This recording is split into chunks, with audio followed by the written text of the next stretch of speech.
Thank you so much for joining us today for the role of parents in the college admissions process.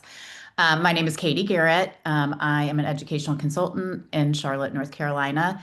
I work predominantly with boarding school and college-bound clients.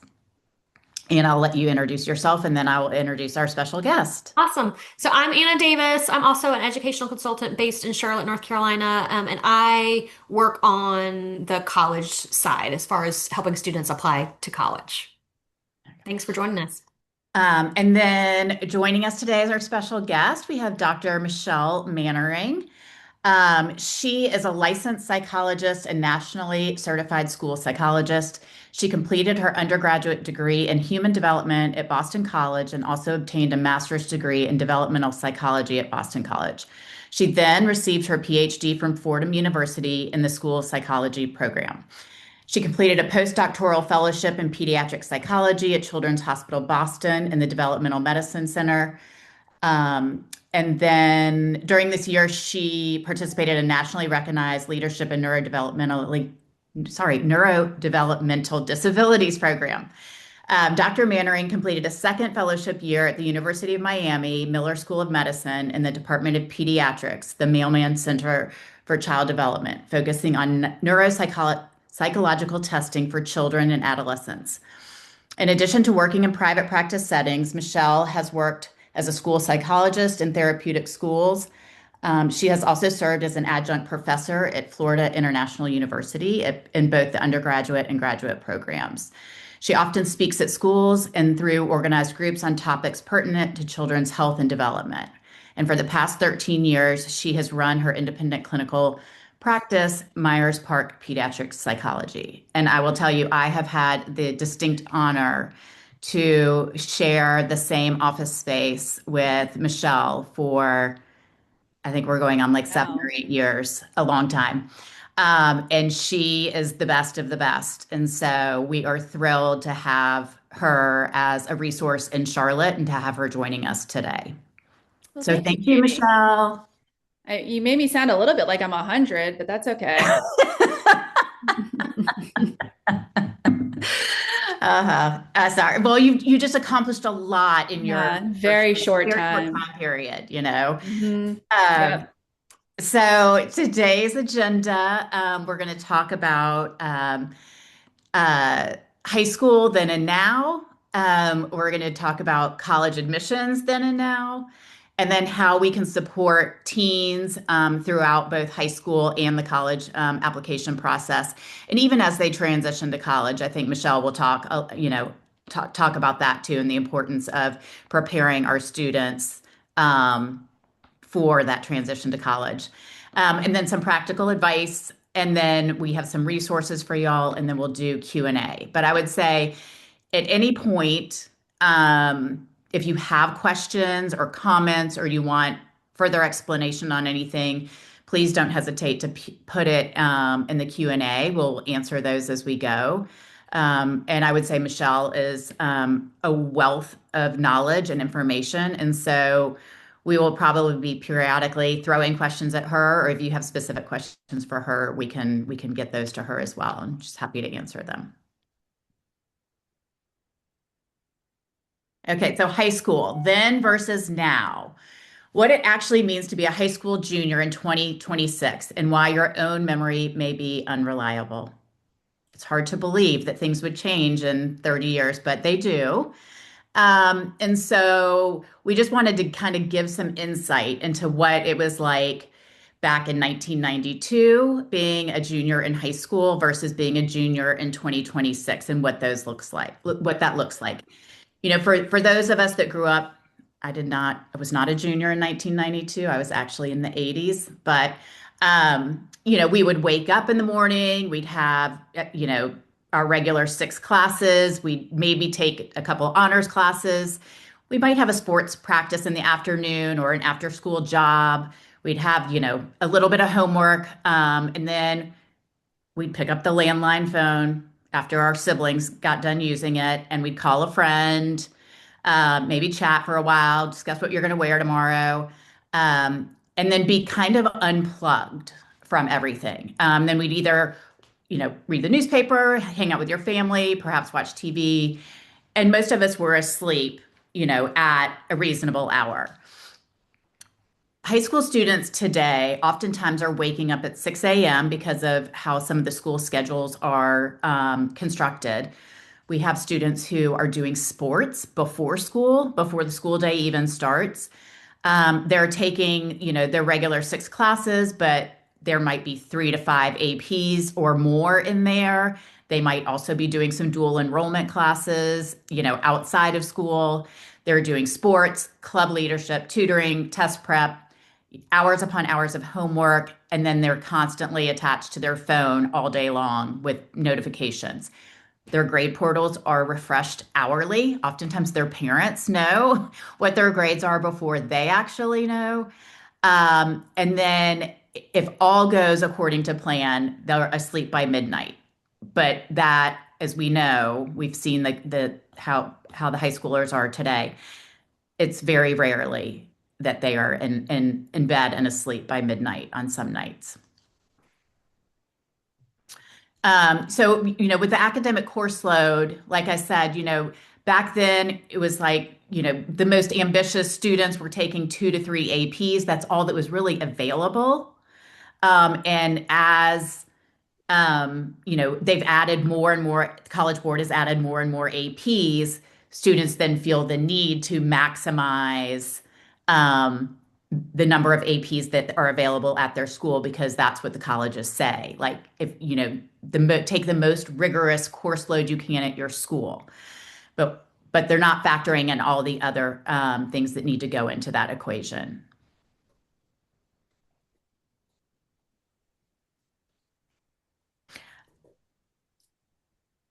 And is this me? I'm sorry, I'm not even paying attention to the numbers. I'm not sure, but yeah, why don't you go ahead? Okay. And then extracurriculars is the same. The bar keeps moving for these kids, and the pressure along with it. So, like we said, we might have played a sport, we might have had a club, we might have had an after school job. Summers were really for maybe a job or camp or family trip. And then the recognition was really, local yearbook, school paper. Maybe you got, highlighted in the local newspaper, those types of things. Now these kids feel the expectation of leadership positions in multiple clubs, founding nonprofits, starting businesses, research with university professors, national level recognition, published work, and that their summers are just jam-packed. And so that's a very different experience than what a lot of us had during our, after schools and summers. Yeah, and it seems like, especially at the big high schools too, like with sports in particular, if you don't kind of self-select what your sport is going to be and sort of stick with that year round, you're most likely not going to get to make the school team. So there is that added pressure and sort of the feeling to need to specialize super early. So. I'll take this one, Katie. Okay, So, perfect. the testing culture has also changed. We're referring to the SAT and the ACT. I think and I was actually a high school junior in 1992. And yeah, I think I took the SAT maybe twice. And I think that was pretty common. And now, I mean, I'm getting questions from eighth grade parents. Should my students start preparing? The Tammy, what do you say to that? I say no. They I have do not. too. Yes. They have not even had the content, most of the content that's gonna be on the SAT, especially with math. Eighth grade is way too early. They will burn out. It does not make sense to start any sort of test prep in eighth grade. The earliest I would recommend a student take the SAT or the ACT, and this is rare, but would be spring of sophomore year. And sometimes that's because of a student's math track. But more typical is junior year into senior year. There's also a lot of confusion and sort of discussion about test optional. What does that really mean? Um, it's confusing for families, it's confusing for students, and it's constantly changing. So I think that adds to the stress surrounding testing is, am I going to report the scores? They say they're test optional, but are they really test optional? That can add to a student's stress surrounding the testing culture. There's also a lot of pressure for families to feel like they need to hire an SAT or ACT tutor, and that was not a thing when I was growing up.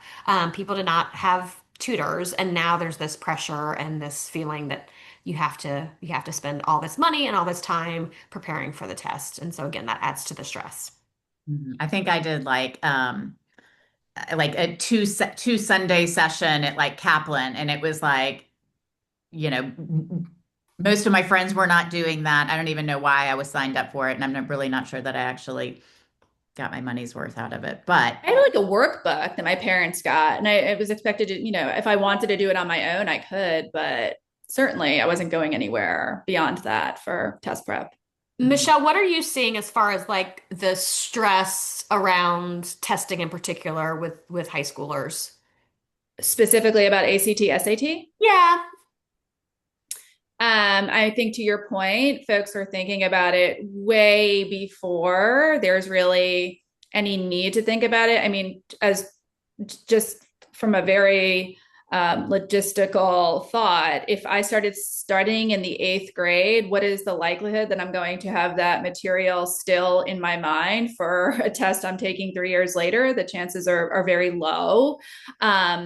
But I think that I see it creeping back a little bit more, a little bit more, a little bit more each year. And then the because I don't work specifically in college admissions, there's also, I think, just a lot of, with things constantly changing, a lot of panic around, does it matter? Is this important? That sort of thing. So stressful because there's not always a clear cut answer. And then even if you think you have a clear cut answer, it might change for the following year. So if you have a senior now, the answer may not be the same thing for your freshman by the time they take the test. So I think stress for kids, knowing this is a high stakes test, but then also stress for parents because it's not consistent. And Michelle, I would also ask you too, just because I think you and I have had these conversations in the office, about, you do neuropsych educational testing, and that's, if a student has a diagnosed learning challenge, that's what gets submitted to College Board or ACT for any type of accommodations. Mm-hmm. What are you like? What are you seeing from your students who are applying for accommodations, and what additional stress does that add to the process? Um, so I think that there's two different responses for kids who have had either myself or a colleague has seen them. They've had an established disability, including ADHD, for a long time, have been having accommodations all along. That is typically not super stressful. It's usually well documented, all of that. We don't really come across a whole lot of obstacles. What I find is that for kids, and there are a lot of these kids where concerns don't arise until they're a little bit older. And in some instances, it's really the first time that they take a standardized test that the concerns do start to arise. It's this later subset of kids that when they go to apply for accommodations, there's not the same, I don't have the same certainty that they're going to be granted, because really that has been another shift that has happened over time. The College Board really wants to see that students have been utilizing these supports for a duration of time. And so if it's something that's a more recent development, there's no guarantee that that's going to be granted. And then that can be really, really stressful for students and then also for parents to kind of navigate that. And I definitely see that with our students, and I'm sure you do too, where the students who have it a later diagnosis, there's a higher chance of their initial request being denied. And then it, like you said, Michelle, it takes appeals and sometimes those are denied. And Yep. the whole process, it can be very stressful because the longer that process takes, the fewer test dates the students have Right. with those accommodations. And so, um, I also think that there's like, this is not, there are so many things that I think to myself, like, why would a parent just know this? It's going to be a different application process in terms of accommodations for SAT versus ACT versus AP versus IB. And so you could very well be granted accommodations for one and not another. And that I don't feel like is really explained well. So you can't assume that just because, or you can't assume that just because your student has had accommodations granted at their school, that that will carry over. I do worry a little bit about, and I don't want to digress too much, but there was an article not that long ago that was published about just the rising number of college freshmen that are entering their respective universities with some sort of diagnosis and this long list of accommodations, more than has ever been seen historically. And so I wonder if that will have any kind of residual implications in terms of these agencies granting accommodations for their tests. I don't know.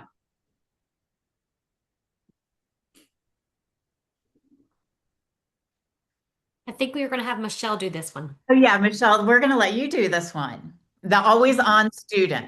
So, in addition to the clients that I see who are clearly coming to me because there's a concern, right? So in some ways, I have a very specific subset of kids that I see. I also encounter teenagers in my day-to-day life. And so I'm going to defer to those kids in terms of what I see in the general population of students.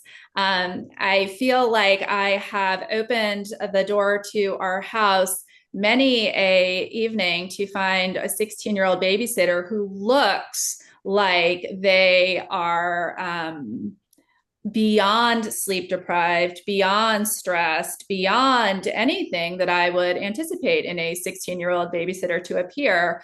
And I think that is because they are always on. There is never an ability to kind of shut down. They have to always be doing something. And if they are not, I think that can then trigger this sense of panic that something is missing and they should be doing something.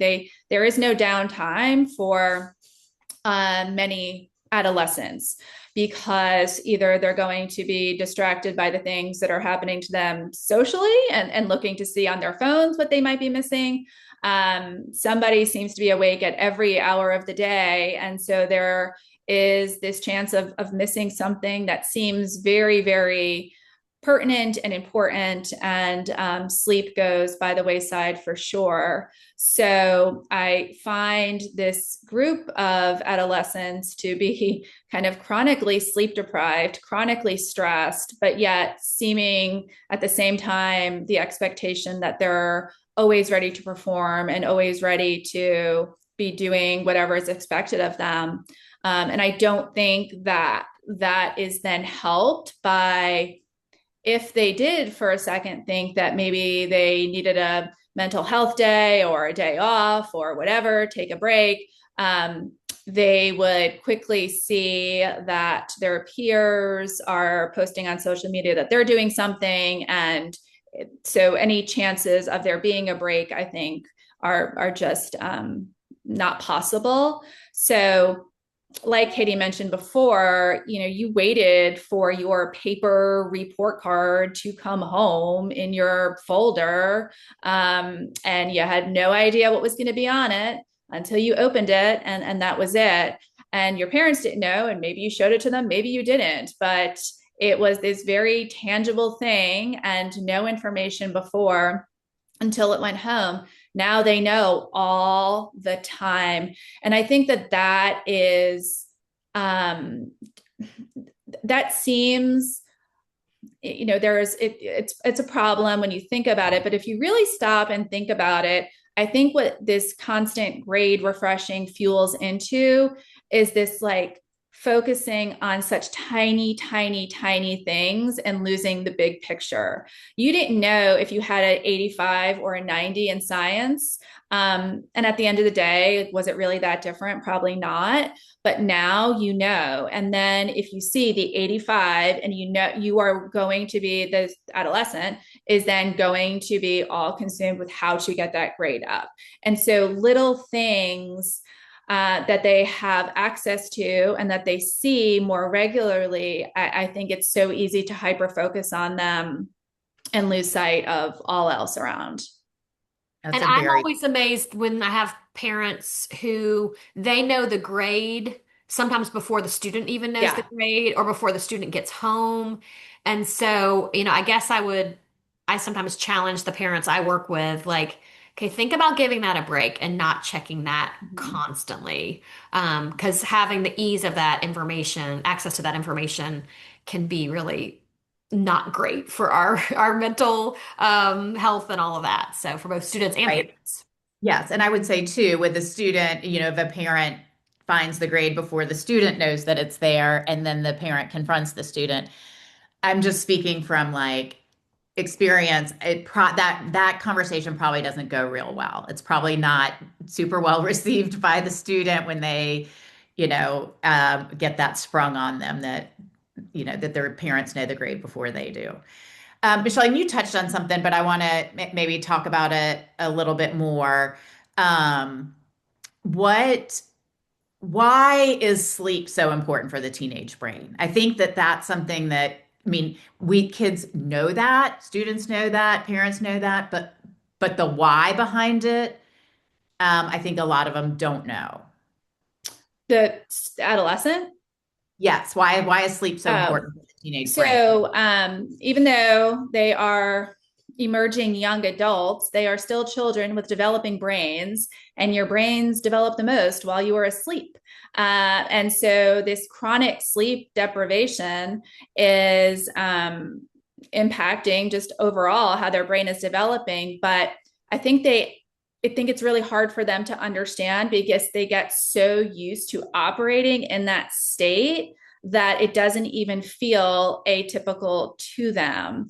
Kind of like when you're a parent of a newborn, like you get so used to that. And it's not until your kids are older that you realize, like, wow, that was really weird how I was able to pull that off.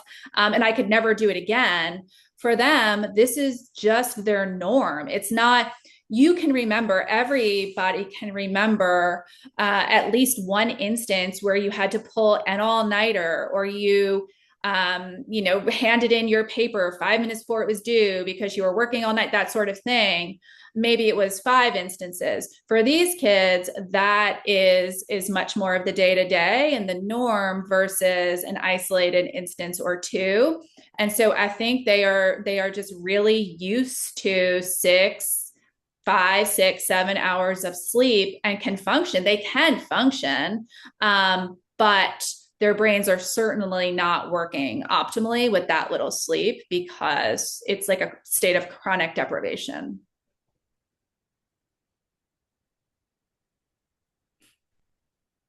Okay, Michelle, we were gonna let you take this one too, if that's okay. So just like Yep. about what students think they should be. So I wish that I could say and pinpoint in time when the narrative changed to be this. I don't know. Maybe you guys have seen it more and can pinpoint it.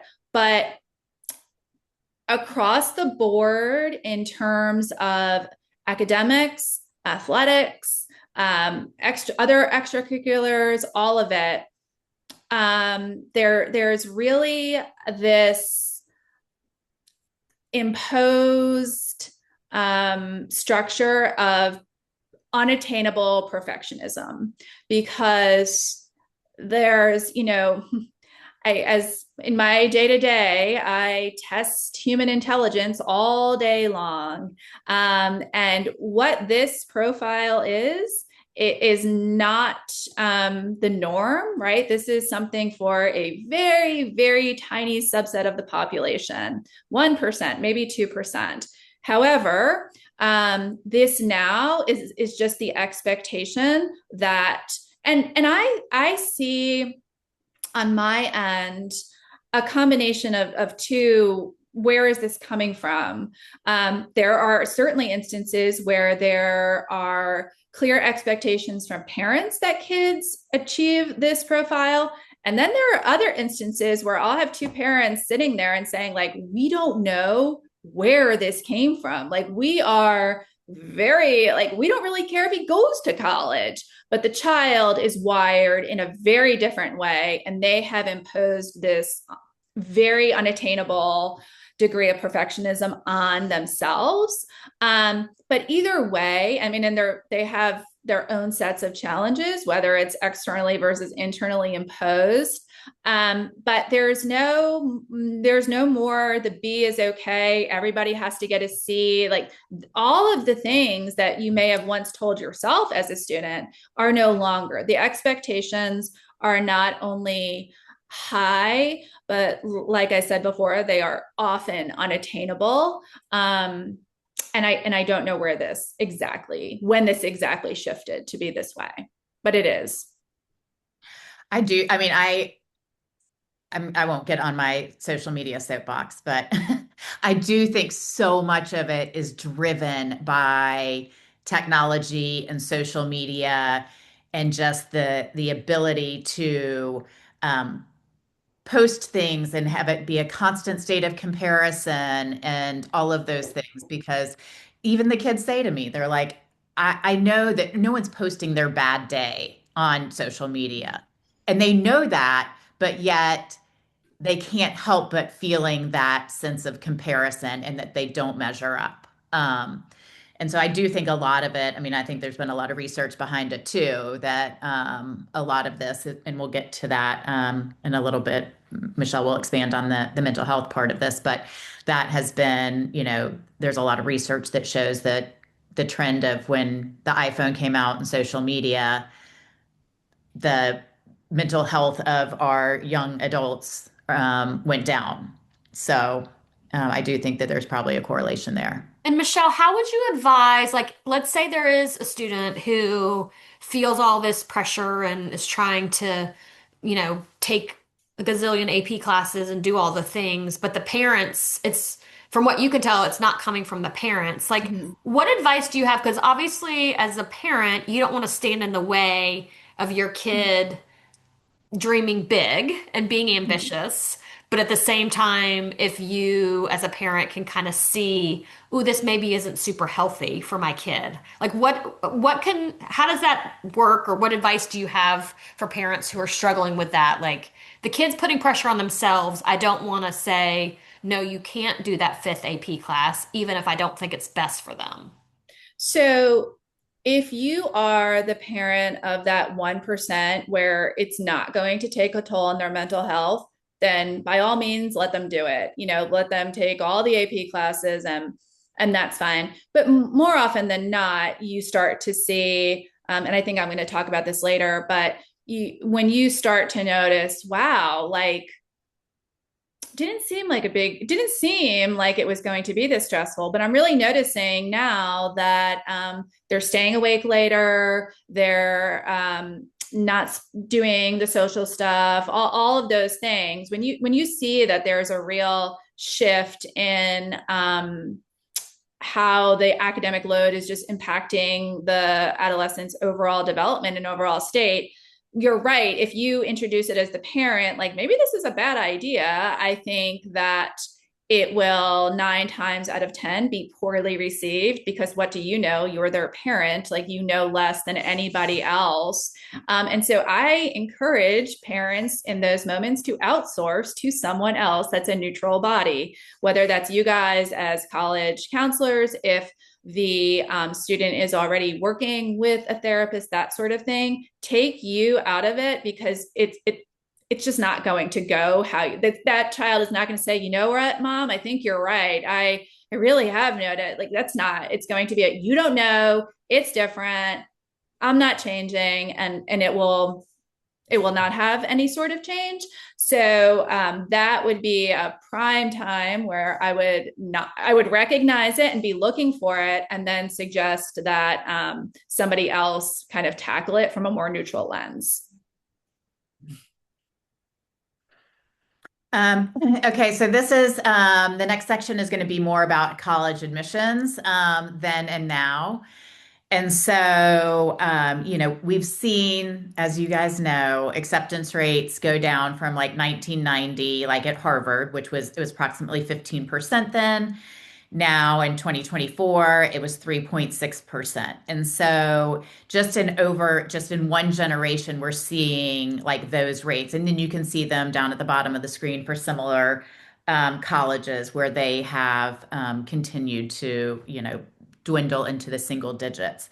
And I would say we're even seeing, um, you know, and not just at the Ivy Leagues, I mean, that was, I think in 2020 or 2021, University of Tennessee's acceptance rate was 74%. And I think this last year it was 30 or under 30. And so we are seeing those trends. There are reasons why we're seeing those trends, and we'll get to those, but we are seeing that kind of across the board, which is very, very different from when we were going through the process. I think, Anna, you and I have had this conversation, and Michelle, we've had too, where, when we tell people where we went to college, they're like, wow. And I'm like, okay, pump the brakes. Like, don't get too excited. The Vanderbilt that I went to, I think when I went, the acceptance rate was probably in the 30s, 30% or something, not in the 3% it is now, and so it's just so drastically different. And I think that's something as parents we really have to keep sight of. I can say even with, our own kids, like that was something, I mean, I was in this world, so I knew what it was like, but even my husband would say things sometimes and I'd be like, you can't say that. Do you even know like what data is behind that? So I do think as parents, it's really important to recognize that this has changed across the board and be very aware of your words with your kids. Um, app- Going to as to why a lot of these acceptance rates have gone down is because the application volume has gone up. When we were growing up, we would apply to 3 to 5 schools. I think I applied to one I got accepted to just because I sent my SAT scores, and then I applied to 2 other schools, and they were handwritten. I was just talking to someone the other day about like I can remember my essay that was handwritten to this day. And I am like mortified that I submitted it. No one read it, not my parents, not my school counselor, no one. I mailed that thing in by myself, put it in the envelope, and sent it off. Um, and so now we're seeing kids apply to many more schools. The Common App makes it easier. Obviously, we had to fill out separate applications. And so now, on average, kids are applying to almost 7 schools per student. I would say Anna and I's students, I mean, tend to skew higher. I mean, occasionally we have kids that apply to 5 to 7, but I would say it's probably more in the 10 to 12. We really discourage more than that. But unfortunately, the Common App allows 20 schools. And then kids find additional ways. That's how when you see on the news, like they got accepted to 57 schools. They have figured out all different ways of, what applications they can use to maximize the number of applications that are out there.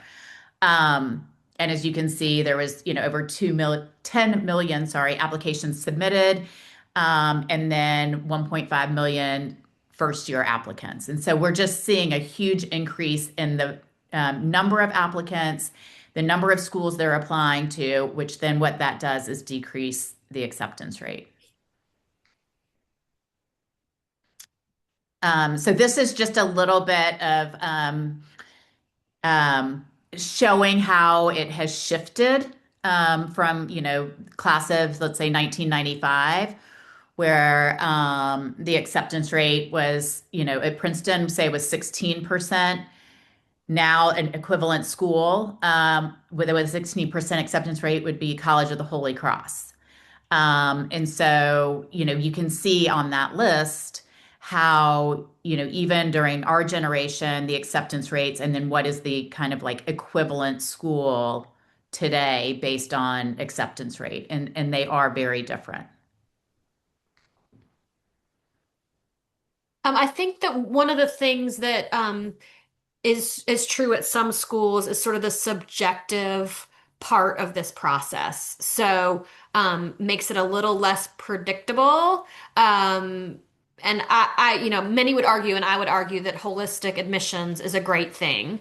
Um, but sometimes it can lead to stress because it's not so much of a science, right? Like who they're admitting is not always, and why they're admitting those students is not always clear because of some different things.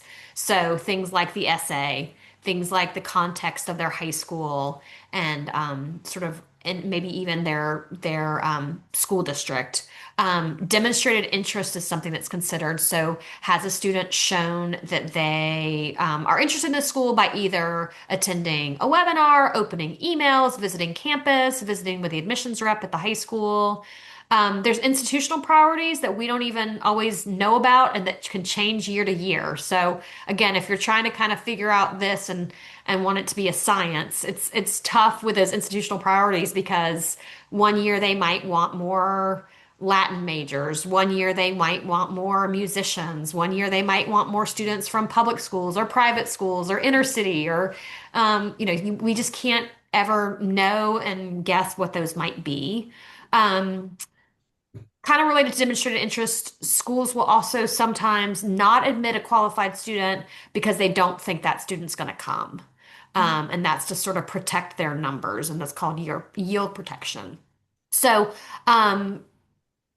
just to say that there's some things that are out of a student's control and that make the process, less predictable. So just again, sort of knowing the context and being educated as a parent can help you better support your students if you kind of understand the landscape. So, Okay, Michelle, you're up. Okay.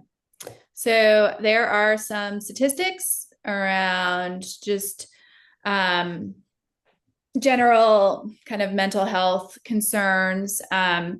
Obviously, depending on where you are,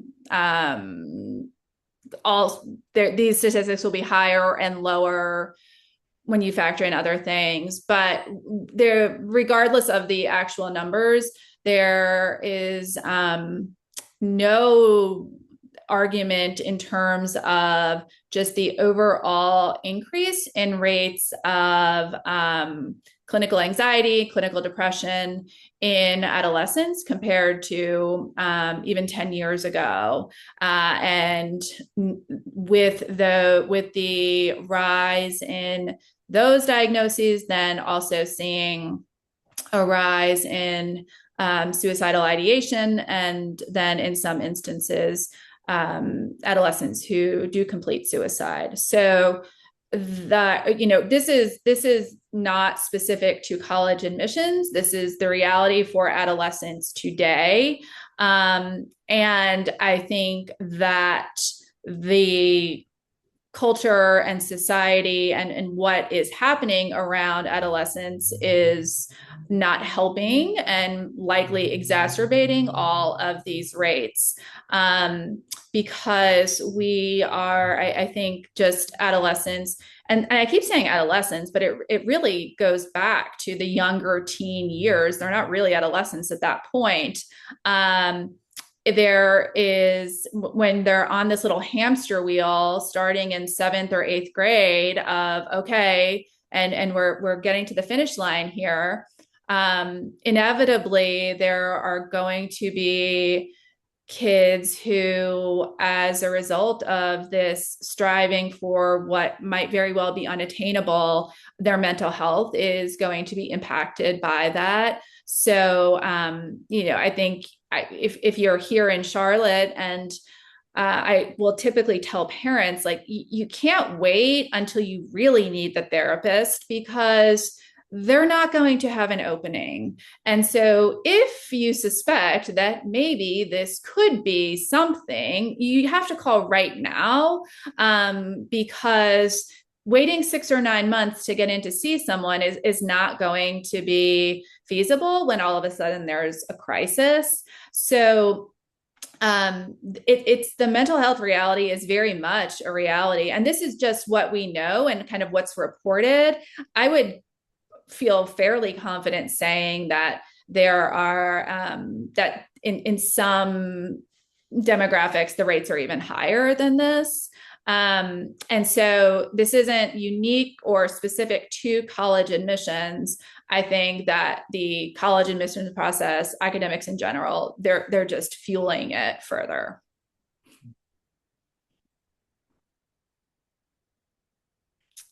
Okay, Michelle. This is my least favorite because I'm often guilty of these things. I know I was, yeah. You mean as a parent? Yeah. Yeah, I know. It's very easy for me to talk about it. And then I'm like, dear teacher, what is this 48? Okay. Yes, but these are goals. Let's say goals. That. Yes. And I think like so much of this has to do with our own anxiety as parents. And being able to keep that in check, I would say, is one of the hardest parts of this, because we want our kids to be successful. We want them to do well. And so if there's an opportunity where we can swoop in and help, I think the natural instinct is to do so. It is much harder to fight the urge and say, no, it will actually help them build skills if I don't swoop in and save the day kind of thing. But the more that you are not micromanaging, I think the better that they are going to fare. Now, where I see this the most is that we get used to, as parents, yes, being able to check Canvas updates, whatever, all these things, like here's the grade, I know what it is, I can email the teacher. You have this constant access to information. Fast forward, they are at your child is at their respective university. It is all gone. You can access nothing. You are no longer, and so you're in this one mode of constantly seeing, constantly fixing, constantly adjusting, trying to be helpful. And then it just kind of stops and it's all over. And what then happens as a result is, because you were micromanaging, your student never really built the skills him or herself needed in the process. And now they're off in this ambiguous place, and it's like they'll have no idea what to do because those skills were never developed because you were kind of the accommodation for them. So the more that they learn to do on their own, and it's so hard to do that, but for the long term, and for when you're out of the mix, once they are in college, they will actually be better served because they will have the problem solving skills to navigate whatever it is that comes their way. So being a coach and being encouraging, but not a fixer and not a micromanager, I think is one super important thing. I alluded to this before. Because I've been working here for a long time, I often will see kids, over time. I saw them in elementary school, I see them in middle school, now I see them again in high school.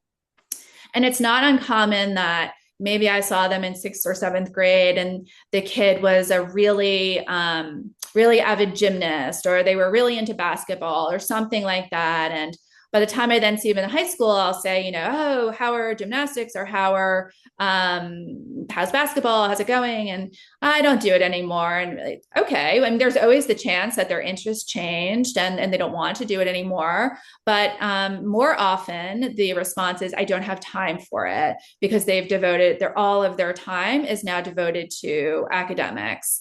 And so really watching for changes in their day to day is important, because focusing exclusively on academics is not a sustainable, it's not sustainable long term.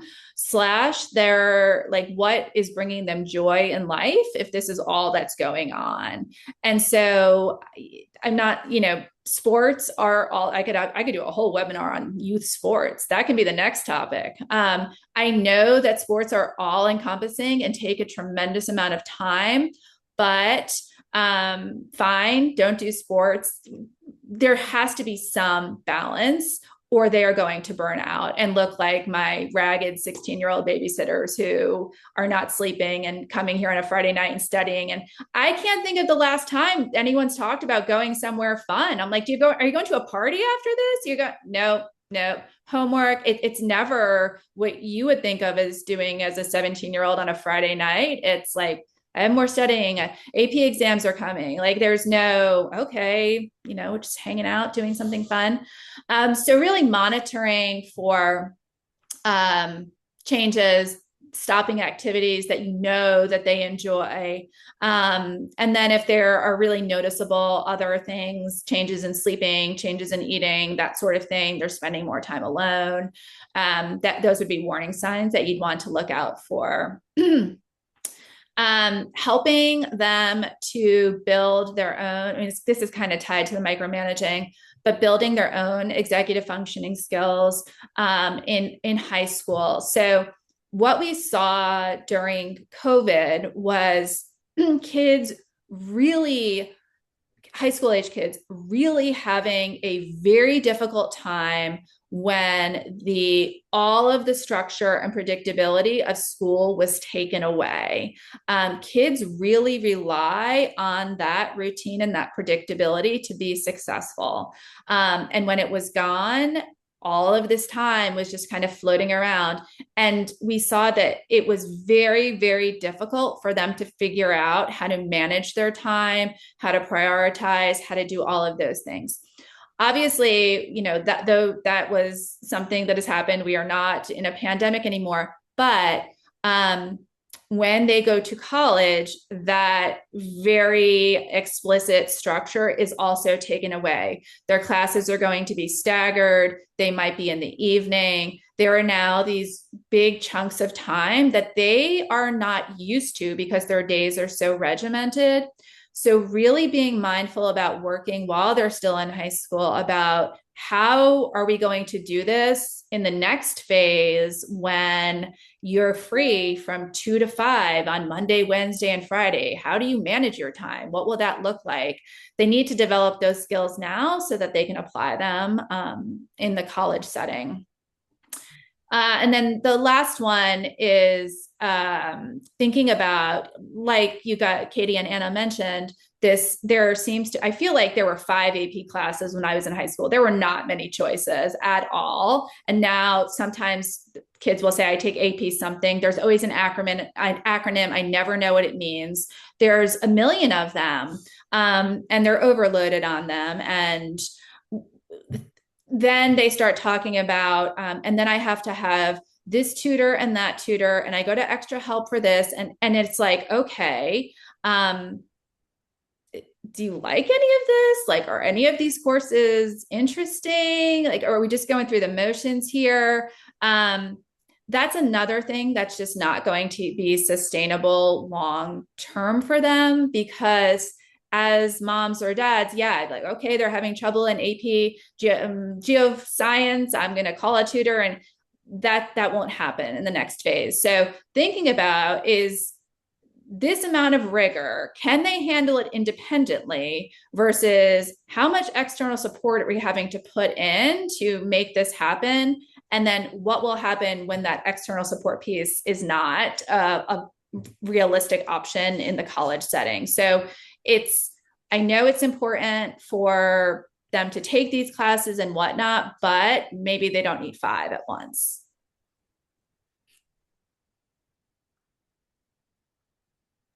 I think this is you, Katie. I'm sorry. Okay. I was like, I think this is me too.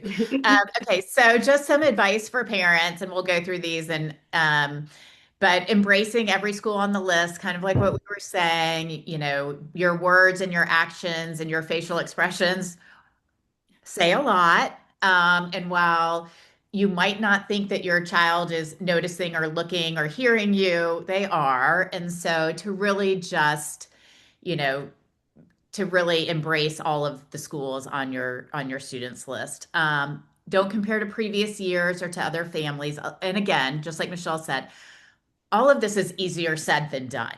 And so we are not suggesting that we do these things perfectly, did these things perfectly with our own kids, or will do these things. But just to try to keep in mind, but you know, like we were showing that, things have changed from the 90s to 2026. Things are even changing from 2022 to 2026. And so year to year, things are going to change. You know, there might be things going on behind the scenes with other applicants that you don't know about. Keep that in mind. Um, we always say, Anna and I say, like, you know, make the college visits fun. As parents, do the fun part of the college process. Anna and I take care of, probably the stuff that's maybe y'all wouldn't think is as fun, like the Common App and essays and all of that. But do make the college visits fun. Find the restaurants you'd go to if your student decided to go there, or a coffee shop. And then your child's admit list is not your report card.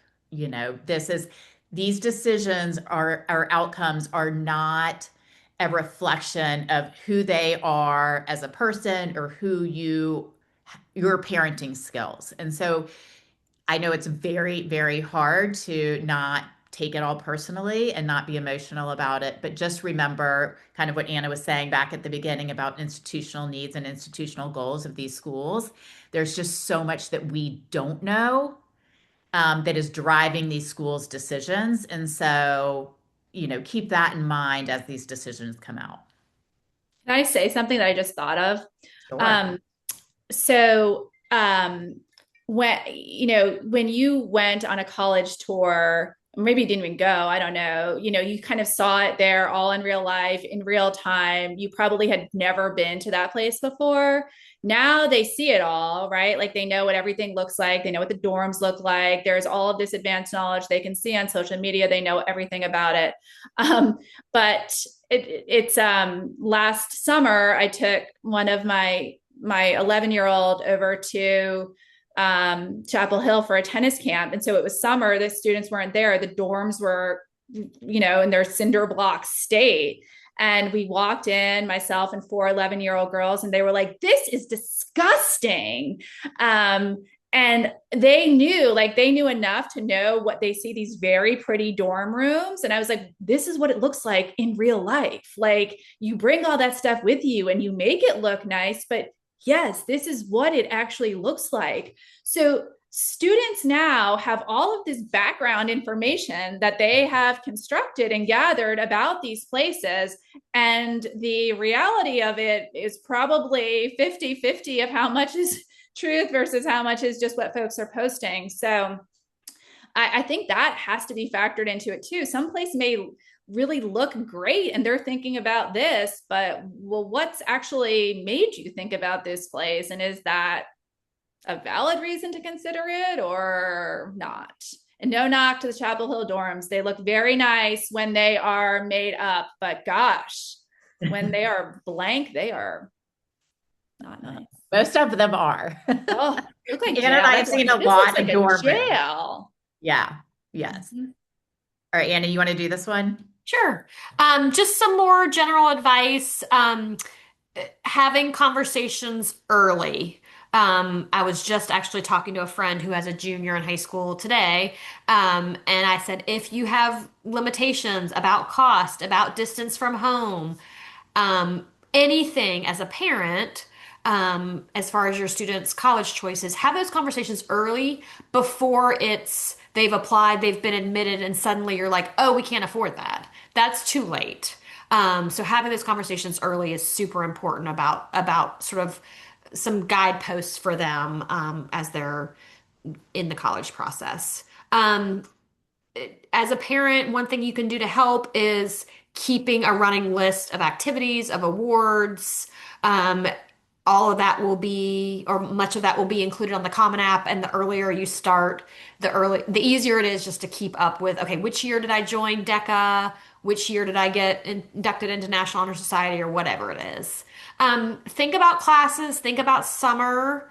Um, we've talked a lot about classes and being intentional about classes. Summer is a great time to get a job, to explore an academic interest, to volunteer, to recharge, most importantly. But don't let summer kind of sneak up on you. So in the spring, start to think about what that looks like with your student. It does not have to be an expensive, fancy program for it to be valuable. So, getting a job, that can be great. Doing service work, that can be great. Having time to kind of explore a hobby or an academic interest that you don't get a chance to do during the school year, that also can be great. Um, as a parent, just kind of keeping in mind there are things that you can help control and things that your student can control and things that are completely out of your control. So just being aware of that and keeping that in mind. So. I think we've kind of covered a lot of these, and I'm being mindful of the time here. I will say that one of the ones I would kind of highlight on this screen is to have areas or times where you're not talking about college. And I think the best way to do that is to maybe schedule some time when you are talking about college, you are talking about applications, you are talking about deadlines. And the student sort of agrees to this idea. On Sundays after dinner, we're going to have dessert and we're going to talk about the week. We're going to talk about your college applications. We're going to talk about your essay. We're going to talk about deadlines. So that every time they're coming in the house in between sports practice and homework and SAT tutoring and all of that, you're not bombarding them constantly with questions. I know our schedules have gotten so crazy that you're like, ooh, I can catch you for 5 minutes. Let me ask you these questions. But students don't like that and don't like feeling like every time they walk in the door, they're going to be asked questions. So that's out of all of this advice, that's one of the things I would sort of highlight is super important and I think useful. So. And the one I would add is like your project manager only. They do the work. You hold the calendar. I would say initially in high school, yes, parents, can help them manage their calendar. But I will tell you that one of the best skills that they can go to college with is learning how to manage their own schedule and their own calendar. Michelle alluded to it, of having structured time, downtime. What does that all look like? I say to the kids all the time, there's 168 hours in a week, and on average, you're spending 15 of those hours in class. And usually they're blown away. And I'm like, right, that's a whole lot of time that you can waste or be productive. And so I would say helping them to manage their calendar, and have that kind of be their thing, especially as they go into the college application process, is going to be very important.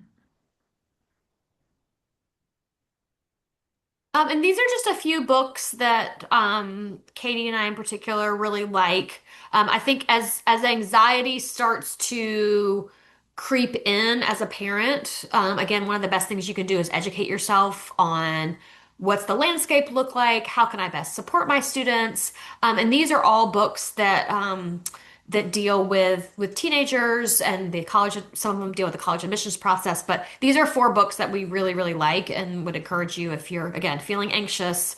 One of the things you can do is put that into action by educating yourself. So, and then a few other resources that we like. Um, Fisk Guide is a guidebook for colleges. I usually have it on my desk, but and some other resources that can be valuable during this process. Anything you want to add, Katie? I don't think so. We appreciate y'all joining us. Any parting words, Michelle? Words of wisdom? Um, I think as parents and thinking about parents and how best to support your student, it's this just being so mindful of having to pause yourself and stop and think and regroup and then come back to whatever it is.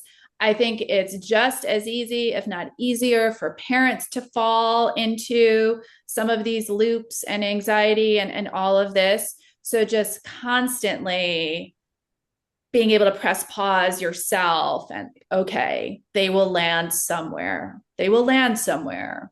And that, again, that might be one of the easiest things I can say, and yet really hard to put into practice. But otherwise, it really just becomes a level of anxiety for all involved parties that I think creates just a family dynamic that is not pleasant. And so the more you can keep yourself in check as a parent, I think that will just make this process a little bit to a lot easier. Very well said. I couldn't agree more. But Thank you, thank you. Michelle. Yes, you're the Welcome. best. Thank you so much. If anyone has any questions afterwards that you have for Anna or myself or Michelle, we are obviously happy to answer any of those. So feel free to be in touch. But thank you so much for joining us today, and we look forward to continuing these conversations and how you can best support your students through the process. But thank you guys for joining us today. Thank you. Thanks, Michelle. Thanks.